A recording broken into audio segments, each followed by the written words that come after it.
Good morning. Um, Last time I talked about the world, your world bonds with you and dies with you.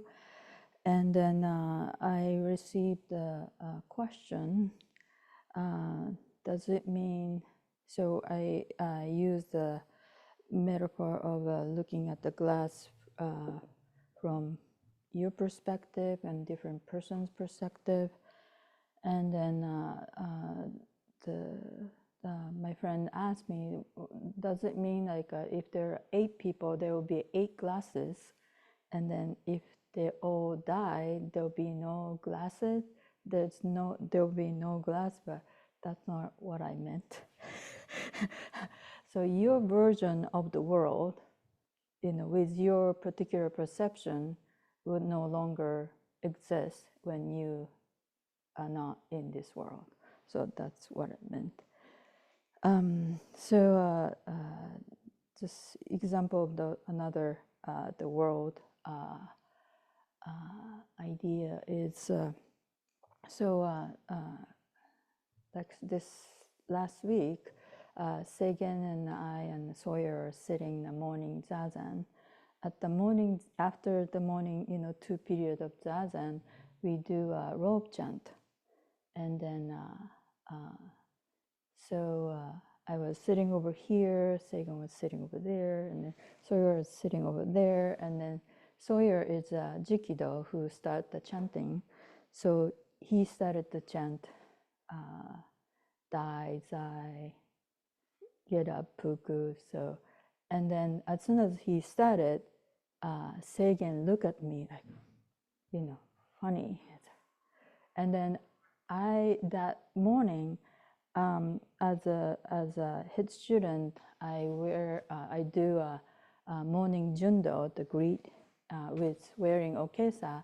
But usually, when I finish greeting, I go to my seat and take off my okesa, and then so I should be putting on my front of my seat to be ready to put it on my head when we start robe chant, but I forgot, so I was still wearing my okesa. So when Sagan looked at me funny, I said, "Oh, he knows I'm wearing okesa, so wow, I should put something on." So I got some like envelope and I just put it on, on my head, like pretend like I'm good. I was like, I got caught, and then so that was in my head. But actually, Sagan, told us later, isn't it like an English chant today? So that was Tuesday, but we had a session, so Monday was off. So in Sawyer's mind, it was Monday. So he started Japanese chant, and then Sagan thought this is Tuesday, so he should be English chant. So 3 people have completely different idea of what's happening. So that's like a kind of simple example of different world. We're in totally different world at that moment. And then so there's another example is so during the session, so it's like we had the 5-day session, 5-day meditation retreat last week, and then we do a no toy session with no toy, meaning we just do sitting and then have meals, 3 meals, and then that's it, and go back to sleep or something. So no service, no chanting, no work period, so there's nothing, so this angle, this 3 months practice period, my main job is like mowing lawn on this temple. It's big lawn, so, and then during the session I couldn't mow, and then I know like grass are great, growing, and I was just like, But so one day during a lunchtime, as soon as we start lunch oryoki lunch, like a ceremonial, ritualistic way of eating meal, I heard lawnmower starting upstairs, on the ground. And I said, oh, wow, somebody's mowing for us, and I said, that's wonderful. So I immediately thought, the conversation, actually Sawyer told me, oh, I'm going to give something Owen to do. Owen is one of our practitioners here, during the session to, do some work for us. I said, oh. So I put it together as Owen is mowing the lawn upstairs, on the ground. And then, this is a basement meditation hall. So it's, wow, so I'm so grateful. And then, but I had the batteries of electric mower in my house. So I said, oh, I should go back and bring the batteries. For electric mower, he must be using gas, mower, And then I was so happy that's happening. And after Oryoki ended, I went upstairs to, to the to see the result. And then I thought maybe I should go back home and bring the electric battery for the electric mower so he can use electric mower. But then when I go out, Owen was not there. Nothing was mown. The grass was still high. And then the mower was from next door. It was so loud, so I thought it was up here. So my world was completely shattered that moment. So, but until that moment, I completely believed that's what was happening. So I don't know what's the quantum mechanics theory of the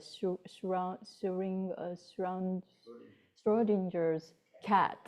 So it's like until you get upstairs, you don't know, cat is dead or alive, or half dead and half alive. So I thought that was interesting. Anyway, so that was my experience of different world. But I thought it's. I remember that there's a good movie by Akira Kurosawa, Japanese filmmaker. It's old black and white movie. It's called Rashomon. So that's, I think, like 3 different perspectives of one instant, so, but it's all like in the samurai era, there's a samurai and his wife traveling together, and there's a thief, attacking them. And then, so I think the thief attacked the samurai and killed, and then assaulted the wife. That was it. But so then afterwards there will be a trial, and they will, all 3 of them have a different perspective of the story. So it's, so that's kind of interesting maybe to watch. Anyway, so that's about the world. So we also talked about like, do we still have to practice that after you get enlightened or awakened? So I think Sawyer mentioned something. I think he quoted the saying by Hoko, you sit as a Buddha. So so to me, it's I really love zazen. So I don't know why people don't want to sit zazen.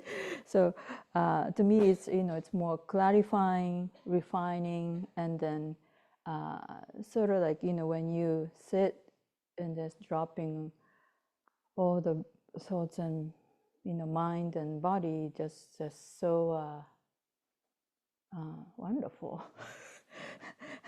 Like being original self, like a resetting, and then it's sort of like a remembering your original self, and then not creating new karma is really refreshing.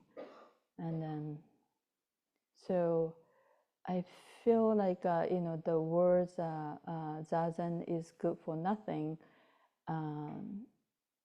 the word that Sawaki Roshi told Uchiyama Roshi was a little bit like taken as a little bit out of context a little bit, and then maybe a little bit too grasping it maybe too tightly in a way. Because that moment Uchiyama Roshi asked that question, Uchiyama Roshi was, well, if I sit 10 years, 20 years, am I going to be like you? I'm going to be like, Sawaki Roshi, great master of Zen. I'm going to be like you. So then Sawaki Roshi said, no, you're not going to be, you're going to be nothing, it's not, so that's, you're not going to become anything. So Sawaki Roshi's comment was pointing at the Uchiyama Roshi's gaining mind, tanha. So that just, it would be good to remind yourself, it just, that was the context of the conversation. And then Okumura Roshi said it, Zazen is good for itself. So it's not, we are trying to, we are chasing a goal to become something, but just it's good by itself.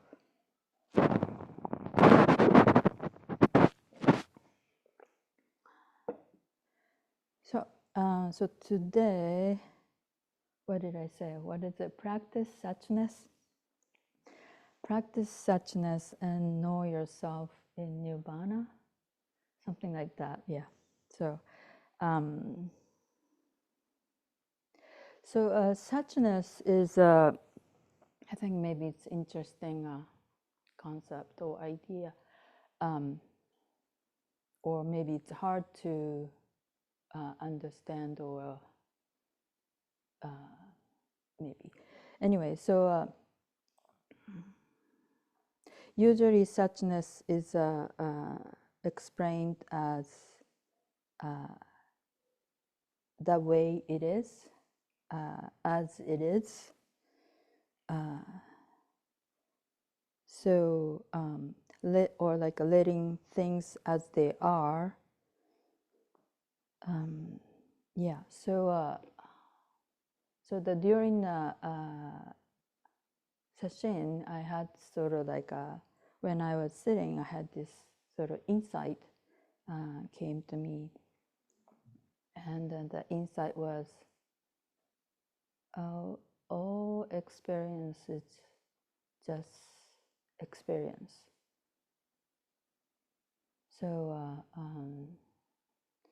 there's no really good experience, or there's no bad experience, or the right experience, or wrong experience.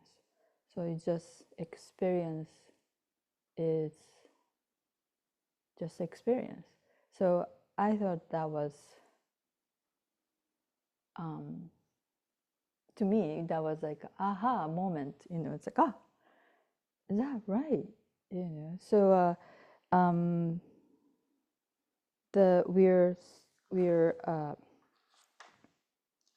I read a little bit of Shin Min on believing in mind. So in so this one of those things says, this is D.T. Suzuki's translation, and only when freed from hate and love, it reveals itself fully and without disguise. If you wish to see it before your own eyes, have no fixed thoughts either for or against it. To set up what you like against what you dislike, this is the disease of the mind. So,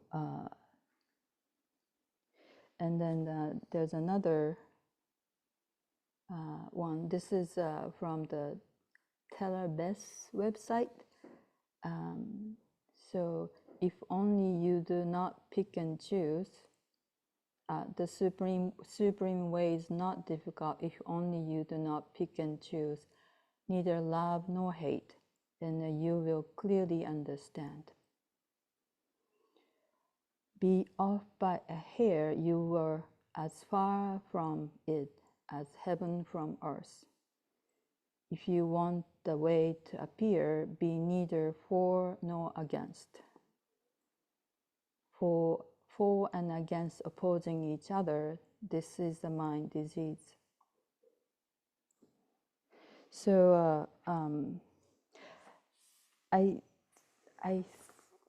thought this is talking about the suchness. Suchness, if we experience the raw experience of as it is at this moment, here and now, and if we don't add anything to it, that's, that's actually like a, liberation.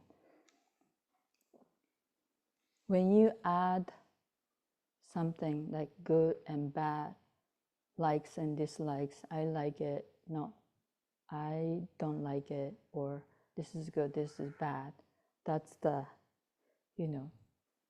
the suffering starts.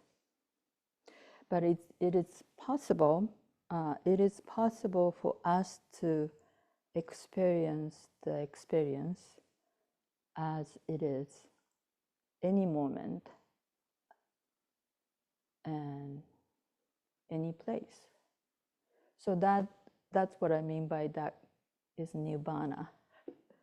So it's not like we are trying to change the way it is to make us feel comfortable or better. It doesn't matter what we are experiencing. What the situation is, if we don't judge it, if we don't evaluate it, that's the way it is. So actually this is, when I was at Tassajara, I was having trouble with one of the Sangha members. I had this, I had difficulty with getting along with this person, and I wanted to get along, but I couldn't, and then we couldn't. So I was, a little bit troubled by that, and then I went to a teacher there to ask, like, what should I do? How can I, do? What can I do with this my aversion? I don't want this aversion. So how can I work with this aversion? So what he taught me was experience the experience that is being experienced. So that I felt like, what? So it's kind of like, I felt like that's like a tongue twister. And I was like, is that a mantra?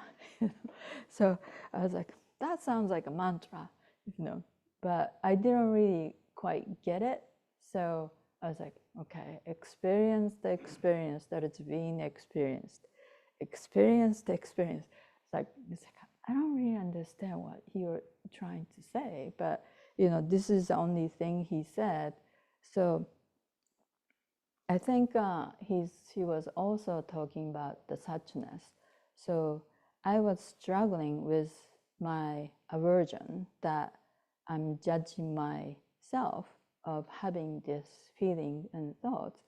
But what he was saying was, this is the moment of the way it is. So he's not trying to tell me to change it. He's not trying to avoid it. He's not trying to make it better. He just told me to just experience it. So being with suchness, being with this moment as it is.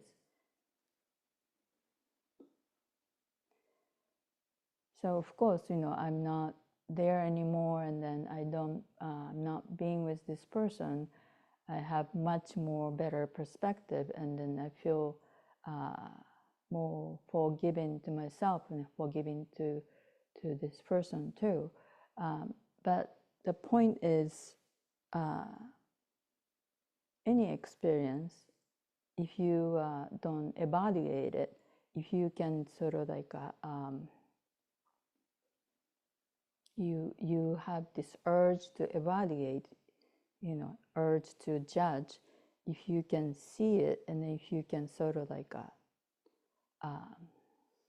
hold it back and just see things as they are,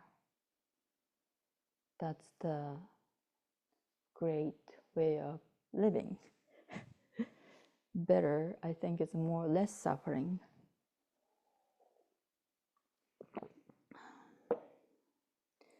So so this is another example. So Okumura Roshi is not here today, so but I will talk about what he said. So when we have meal together, sometimes he will have sake, and then he will say, oh, any sake is good sake. And then I would say, that's not true. There's a bad sake and good sake. And then, he will have a sushi, and oh, any sushi is good sushi.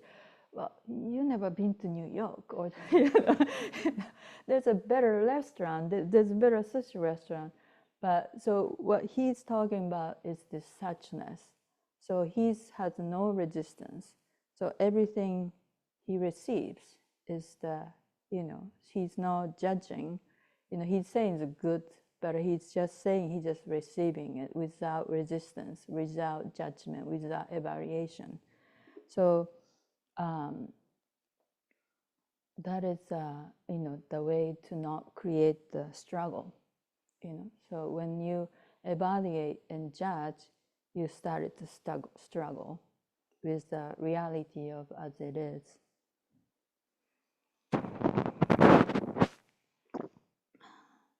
Yeah. So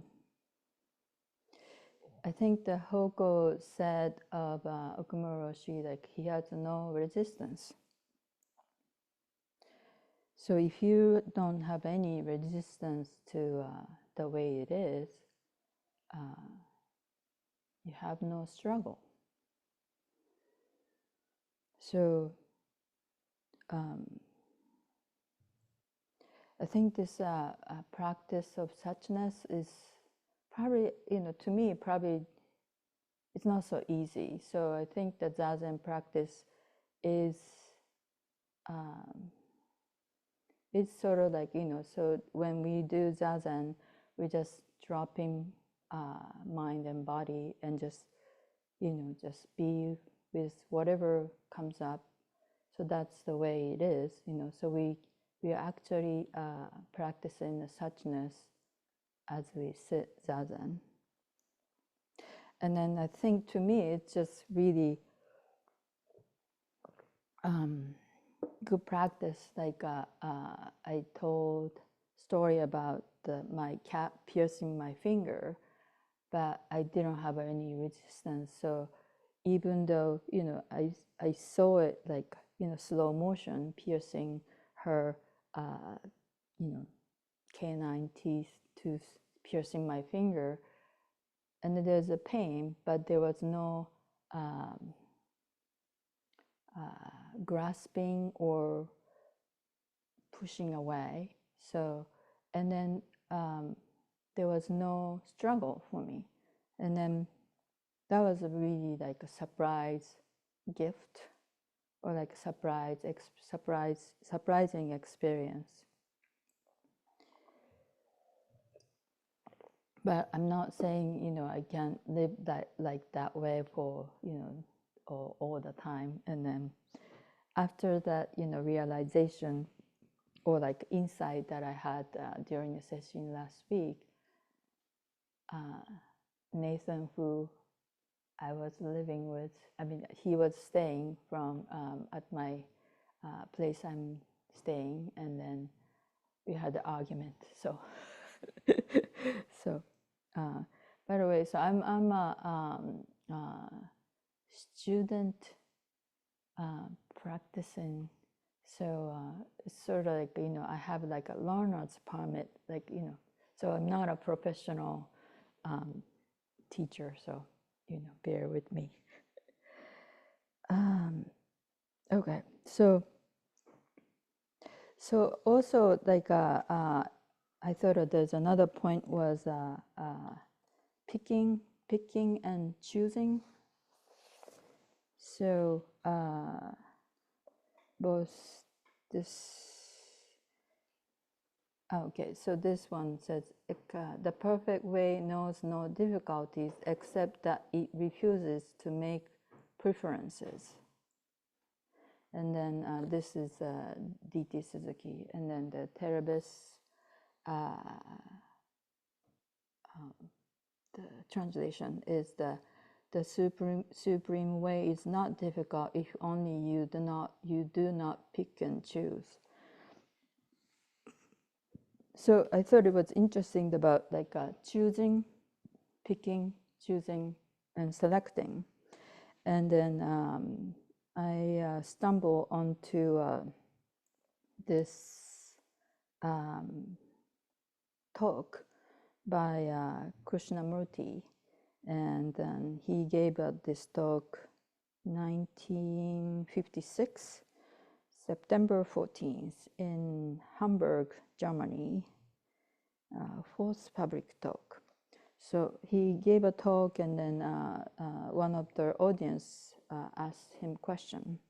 So this is, response to the question. So question was, is our life predetermined, or is the way of life to be freely chosen?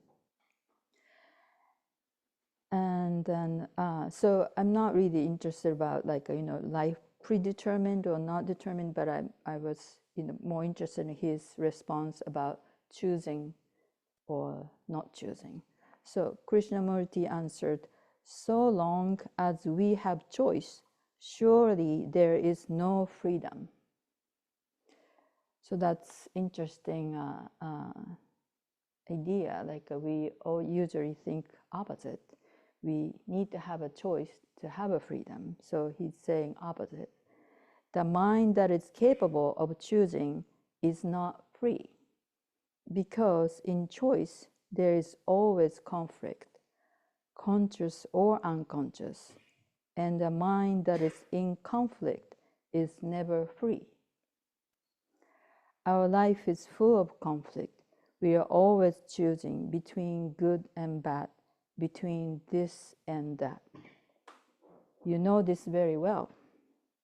We are always comparing, judging, evaluating, accepting, rejecting.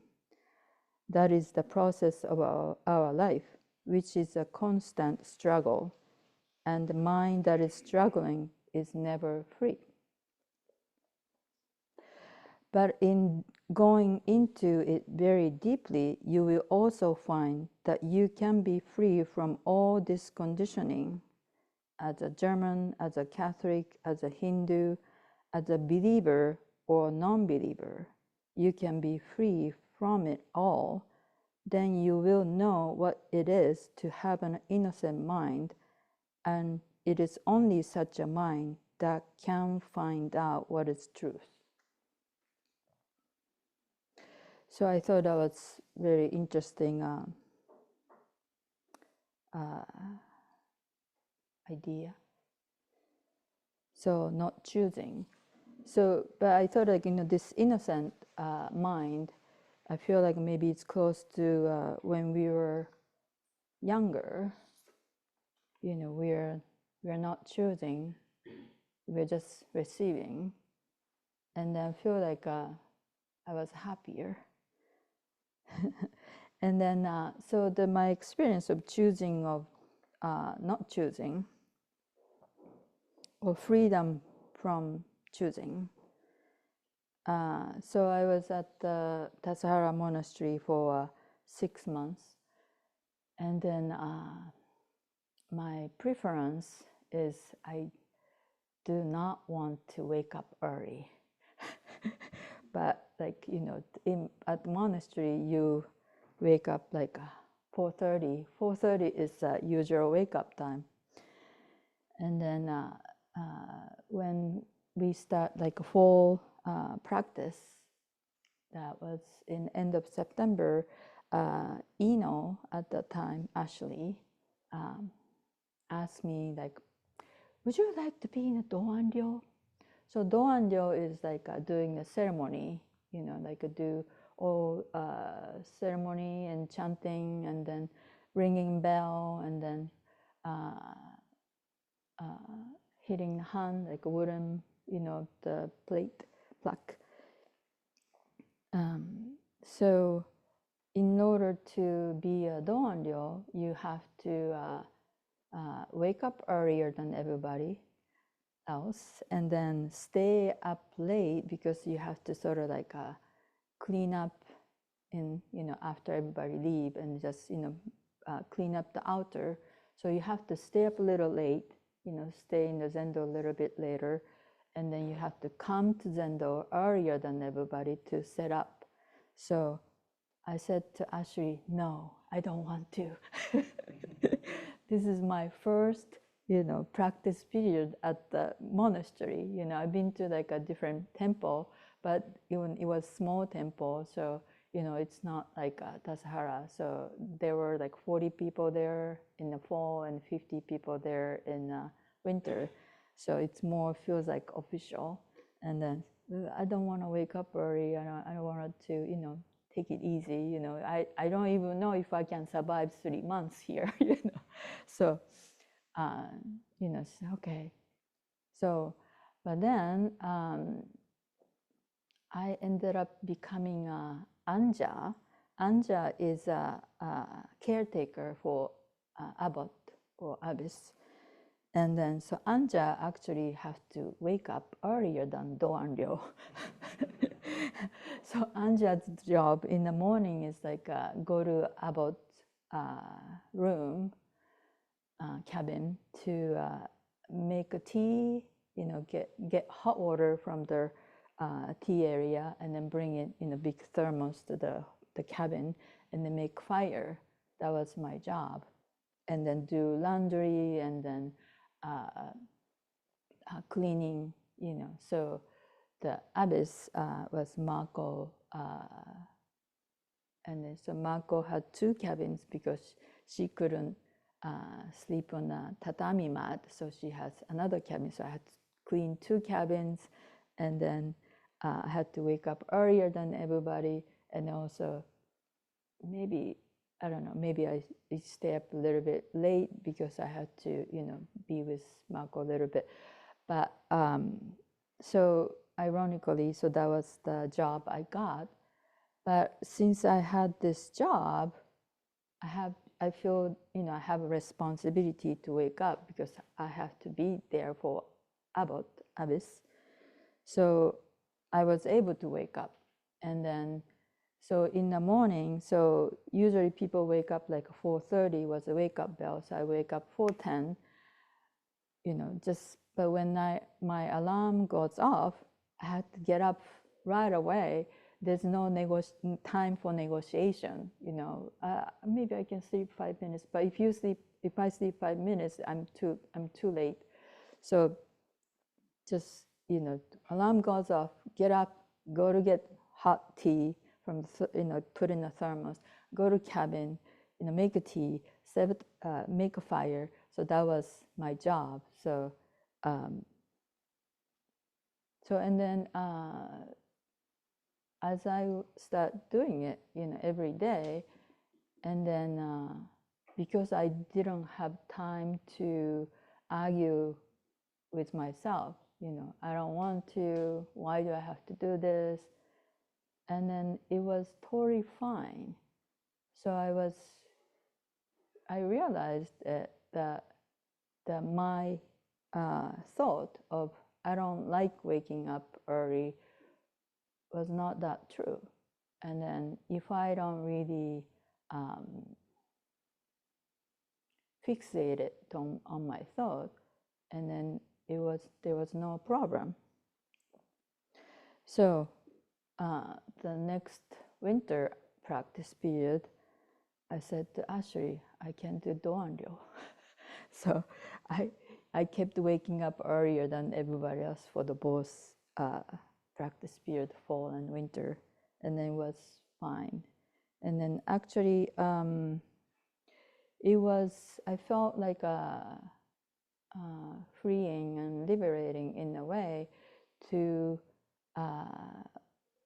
because we have a vigorous schedule, we don't really have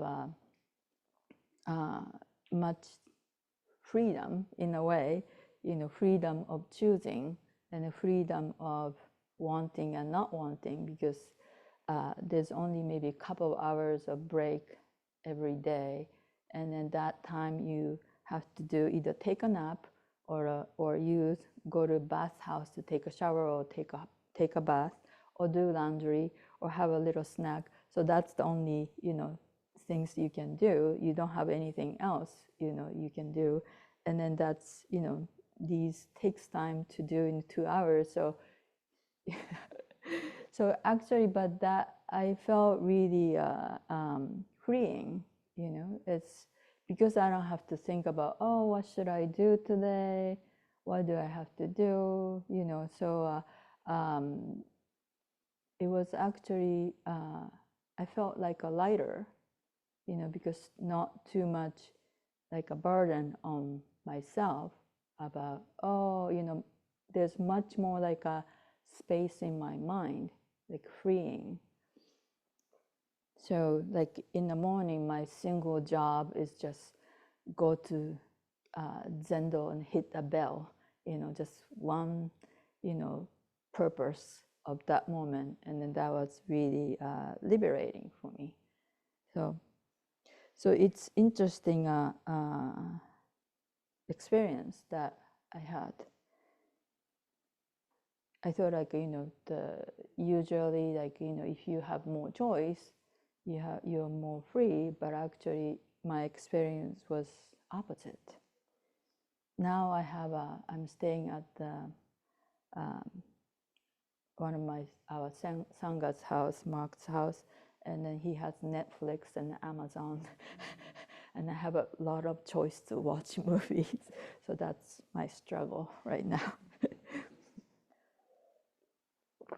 Right. So I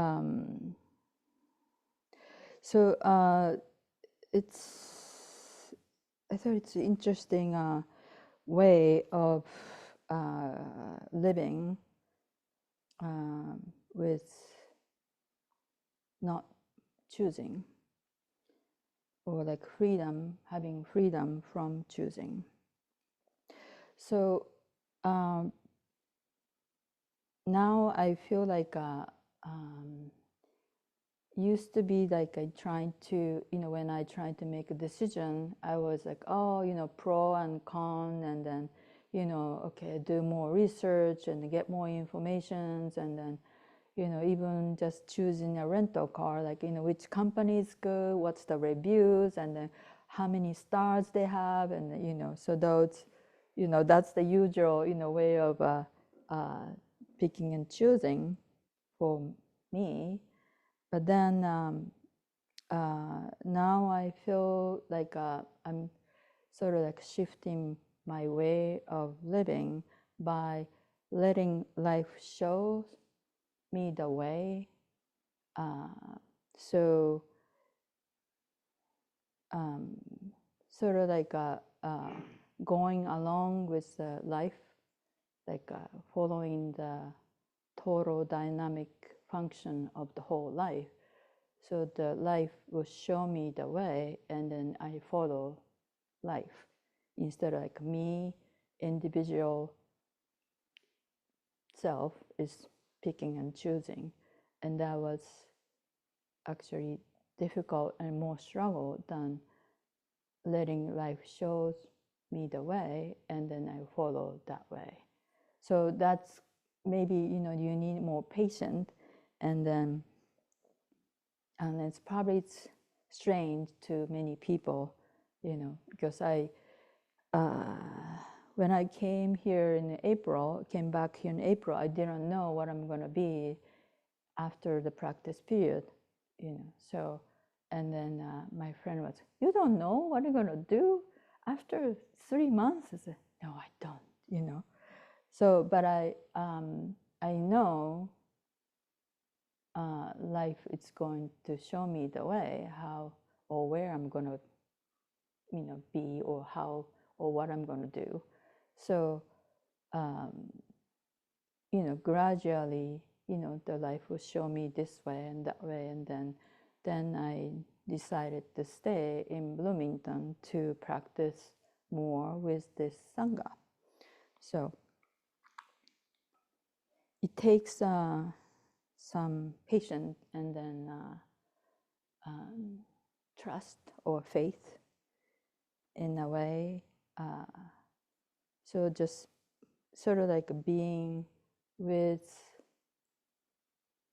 the way it is, and then allowing the way it is to show you, and then be with the way it is, and then there's no struggle.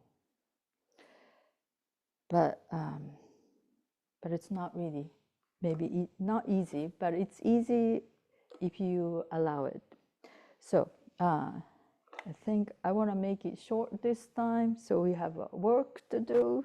This is today's work day. So I want to end with this beautiful poem to sort of show this is the poem about the Suchness. And I think you know this poem, very famous. Row, row, row your boat gently down the stream. Merrily, merrily, merrily, merrily, merrily. It's so hard to say in Japanese, I'll run now. Life is but a dream. Thank you.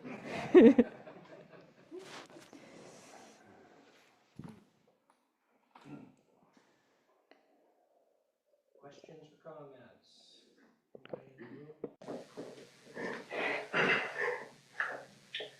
Something Doju had answered a question of mine in one of his talks, I think a year and a half ago or something, and I don't remember what my question was, but Doju's answer was something along the lines of, in Zazen, we're not really interested in any particular psychological state. We're not trying to attain a given state of mind.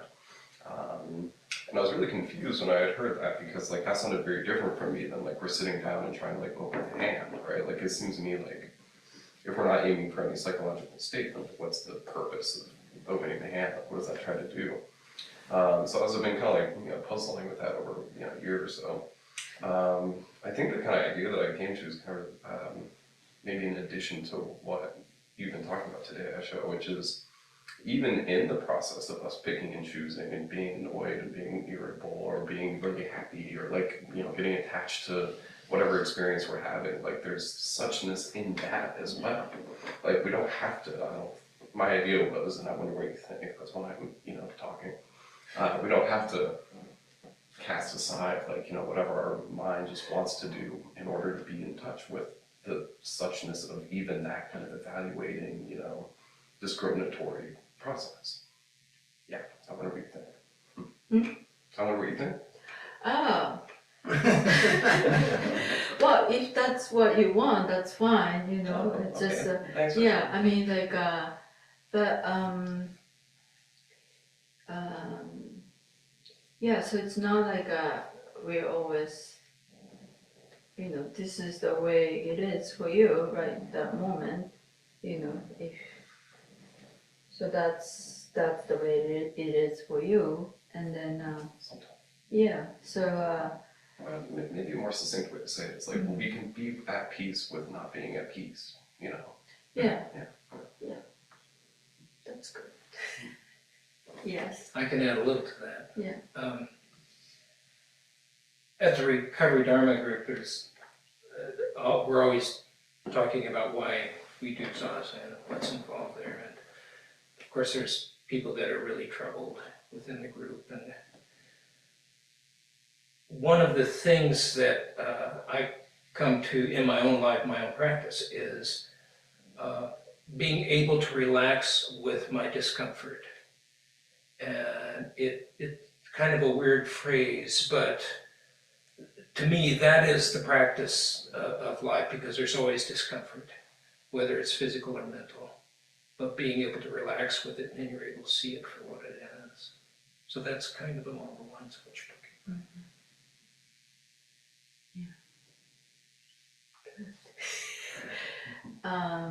But I think it's sort of like a maybe this is maybe just sort of like a experiment. Maybe you can see if there's if you can see like a before you dislike or likes, or before you think this is bad or good, or before you judge or evaluating, if you can sense that before the mind process is happening, just experiment if you can see it.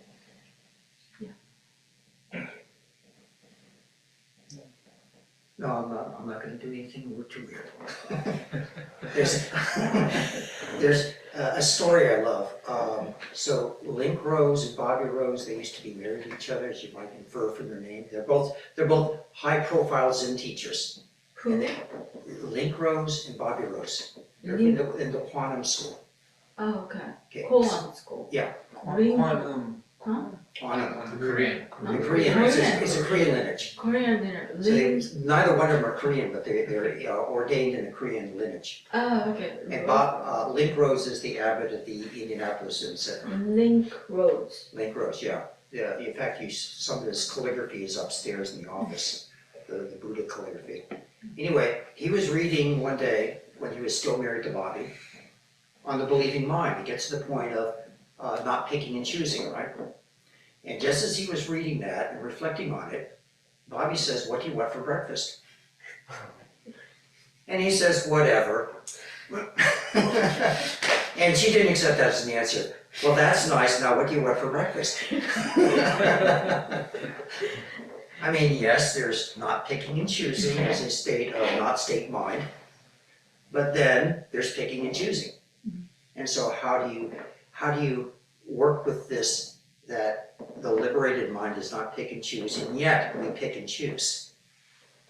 Well, I think it's that in that moment, there might be some, you have this like idea, toast, or, they'll probably come to you as an insight. But I think it's not like also like well, it's like sort of like that's like a benign choosing. It's it's really it eventually it really doesn't matter whether you choose or not choose, because just in a way like life corrects itself in a way. Whatever you choose it's fine, but what you think you're choosing is fine. But it's also like that's breakfast choice or ice cream flavor is not a problem. You can choose whatever flavor you want, and that's not gonna be a life-threatening or any problem to you. So it's more like another teacher said like preference is not a problem, but attachment to preference is problem. If you think I have to have a toast and there was no bread, oh, we ate bread yesterday, well, we have to have a toast, that would be a problem. But so that's the one way to look at it. But ultimately there's I don't really think it's a problem, because whatever you choose, you get the result of your choosing, and then you can always practice with your choice and result. Thank you. So how was Netflix? Netflix is suffering. Netflix is suffering. And Sawyer? Yeah, so one kind of thought that's coming to me on what Owen and Hoshin are touching on and what you were saying is it's almost feels to me like there's like layers, different layers of picking and choosing, you know, or of evaluating. And so, you know, like within Zazen practice or within just day-to-day functioning, things are coming up. I'm feeling discomfort, I'm feeling joy, and it's possible there's a layer there that's like all of that is happening and there's no evaluation of whether or not that is good or bad. It's just part of the reality of my experience of this moment. But then what I hear Esho saying is sort of like below that, there can be kind of another layer of, because there is a possibility of before discomfort about that arises itself from picking and choosing, below that, there's another layer. And you'll probably endlessly be in layers. And ultimately, is there a difference between the two layers? You know, it's all this sort of total dynamic functioning and all sorts of psychological states are coming and going. But then I also had a question, which is about like when you're sort of feeling like you're shifting towards allowing life, rather than feeling like you are making the decisions of your life and you're going to do this and then you're going to do this, sort of like allowing life to lead. And I wonder how you see that relating to precepts, because in a sense, sometimes we think of precepts as something, you know, these sort of guidelines that steer our lives as bodhisattvas, basically. And so do you see a relation there? Mm-hmm. I think, okay, before I forget to what I was going to say, I talked to Todo-san, formerly known as Hojo-san, Okumaroshi, about my choices. And then he said to me, when he became a priest, he decided to not to follow somebody else's opinion or ideas, or his opinions or ideas, but listen to Buddha's voice. That's how he led his life, or he let the Buddha's voice to lead him. And but I asked him, like, well, what if I cannot hear Buddha's voice? You know, that's possible. And probably that's what's happening. But anyway, so another teacher said that there is a most obvious choice in your life at the moment, and that's the one you're going for. So in the other way, life is showing the way, that's the most obvious choice. Or the Taoism said like least effort, the way of least effort. Way. Yeah. So, so about the precept, I think it's always, I felt like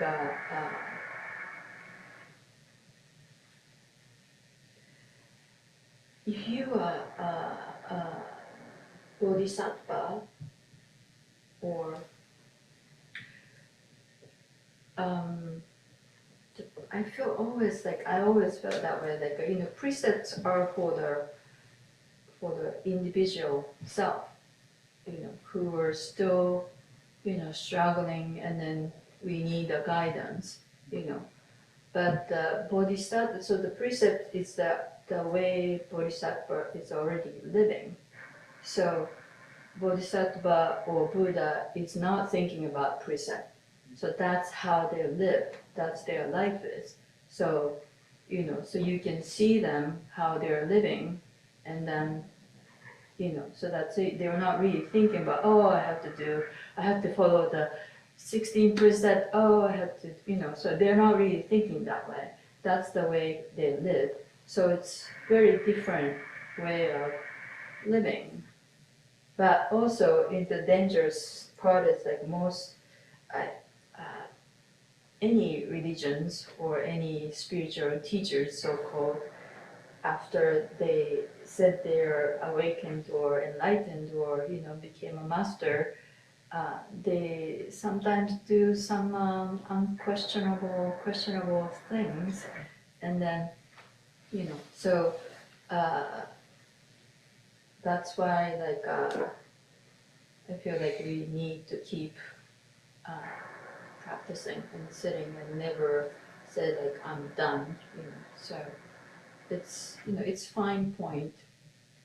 So even though but if you think you're bodhisattva and Buddha, that's like yeah. So yeah. So I think another way to say that is that precepts are already an expression of suchness, right?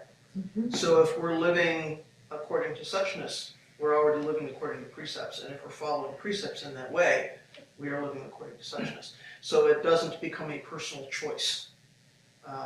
As you say, it's not about pulling out your list of 16 yeses and nos.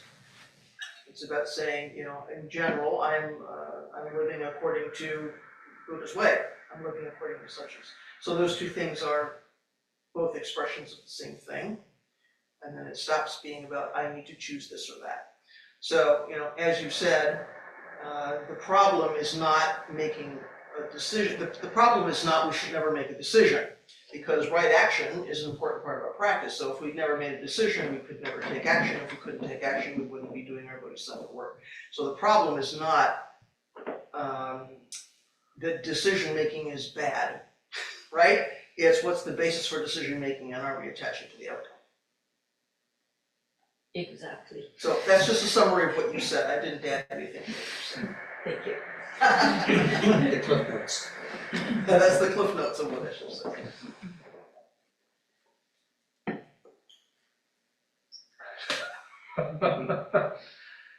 I just wanted to put in there about what Hoko just said, that Katagiri had an interesting way of talking about what we're talking about. He said that Buddhas come from deep to shallow, and bodhisattvas go from shallow to deep. And so, meaning that the Buddhas live within the precepts without thinking about the precepts.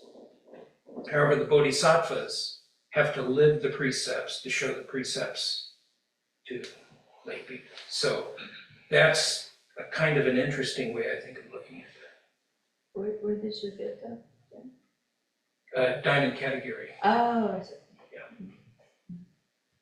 I think we just read the Three Monkey the other day, and then I forgot this. So Dogen's disciple was reciting precept every day, and then doing ceremony every day about precept. Then Dogen told the person to not do it, stop doing it, and then. But so this person said, well, this student asked, why, this, the scripture said we should do it, but Dogen said, well, when you're sitting, you're keeping all the precept, so just keep sitting, that's your, you're keeping all the precept and you're good. So I thought that was interesting too. maybe we should move to any questions that might be online. Any comments?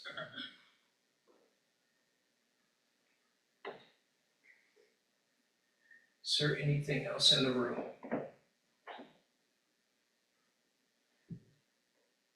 Shall we finish up?